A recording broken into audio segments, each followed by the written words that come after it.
دیکھیے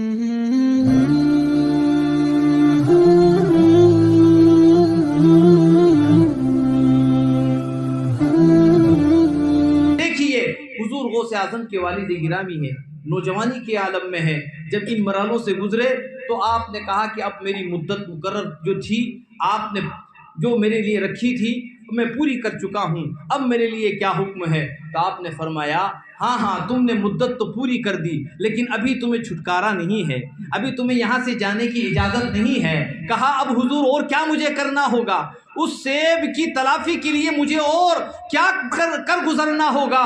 تو شیخ فرماتے ہیں کہ تمہیں ایک شرط جو ہے اور پوری کرنی ہے، تم اس پہلی شرط میں کامیاب ہوئے اور تمہیں دوسری شرط ماننی ہوگی، اور دوسری شرط آپ نے علماء کی زبانی بارہا سنی ہوگی۔ حضرات محترم میں صرف نقطہ دینا چاہتا ہوں اور میں یہ بتانا چاہتا ہوں کہ صرف واقعات سننے کی حد تک محدود نہ رکھیں، بلکہ آپ نے دوسری شرط جو رکھی ہے، اندازہ کیجئے آج کے نوجوانوں کو، آج کے اس محفل میں بیٹھنے والے جو ہے ان نوجوانوں کو یہ پیغام ملتا ہے، غوث اعظم کی نسبت سے اپنی زندگی کو آگے بڑھانے والوں کو یہ سبق ملتا ہے۔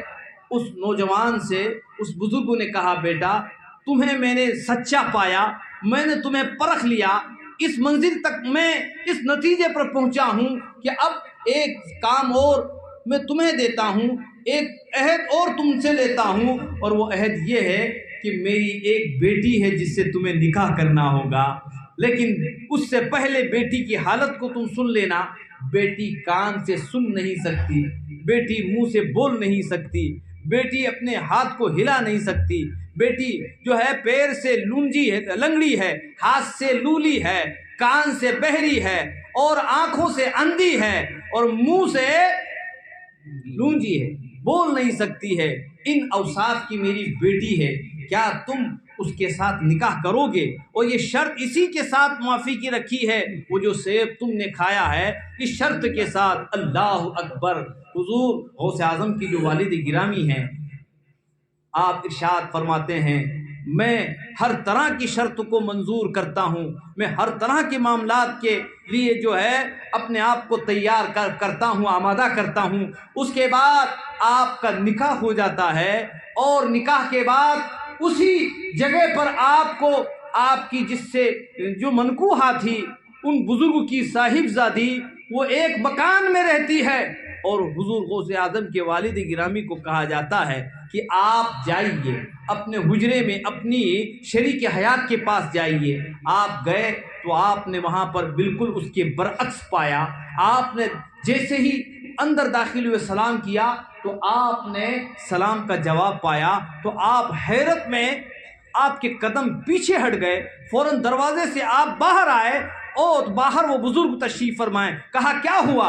کہا میں اندر کسی دوسرے حجرے میں تو داخل نہیں ہو گیا، کیا اندر کوئی اور عورت تو نہیں ہے؟ کیونکہ آپ نے جو اوصاف بیان فرمائے تھے کہ وہ سن نہیں سکتی، لیکن یہاں تو یہ عالم ہے کہ میں نے سلام کیا ہے تو سنا گیا، اور پھر آپ نے کہا تھا کہ زبان سے بول نہیں سکتی، وہاں تو جواب آیا ہے، یہ کون ہے؟ تو دو چیزیں تو یہاں میں نے پالی، سننے کی سماعت بھی اس کے پاس ہے، اور قوت گویائی اس کے پاس ہے۔ اب میں نہیں سمجھ پا رہا ہوں کہ آپ نے مجھے کہاں بھیج دیا۔ تب یہ راز، یہ عقدہ انہیں کھولا ان کے جو ہے والد نے۔ وہ آپ کے اس نوجوان کے استفسار پر آپ فرماتے ہیں اے بابو، اے نوجوان، تم یقینی طور پر تمام منزلیں طے کر چکے ہو، اب تم جو ہے کامیاب ہو چکے ہو۔ یہ کوئی عام بزرگ نہیں، یہ حضرت سیدنا عبداللہ سومعی رضی اللہ تعالیٰ عنہ ہے۔ اللہ اکبر! آپ نے فرمایا میں نے تمہیں کامیاب پایا، میں نے تمہیں سچا پایا، میں نے تمہیں اس منزل میں جو پرکھ لیا ہے وہی تمہاری بیٹی ہے، اور میں نے جو اوصاف اس کے بیان کیے تھے سنو۔ اس کے اوصاف کی خوبی یہ ہے کہ میری بیٹی نے کبھی بھی خلاف شرع نہ تو اپنی زبان سے ایک جملہ نکالا ہے، اس لیے میں نے اس کے لیے یہ لفظ بولا تھا۔ میری بیٹی نے کبھی بھی خلاف شریعت کوئی بات نہیں سنی ہے، اسی لیے میں نے اس کو بہری کہا ہے۔ میری بیٹی نے کبھی خلاف شریعت جو ہے کوئی چیز اپنے ہاتھ میں نہیں لی ہے، اسی لیے میں نے اس کو جو ہے اس طریقے سے ان الفاظ سے تعبیر کیا ہے۔ حضرات محترم، آپ سے میں پوچھنا چاہتا ہوں کہ باپ جو ہے جس کا اتنا پاکیزہ ہو، باپ جس کا اتنا جو ہے عمدہ کردار والا ہو، اتنا سچا ہو، ماں جس کی اتنی جو ہے عابدہ و زاہدہ ہو کہ جس کے کان نے کبھی خلاف شرع کوئی بات نہ سنی ہو، جس کے ہاتھ نے خلاف شرع کبھی جو کوئی چیز اپنے ہاتھ میں نہ لی، کبھی خلاف شرع جس کا قدم نہ اٹھا ہو۔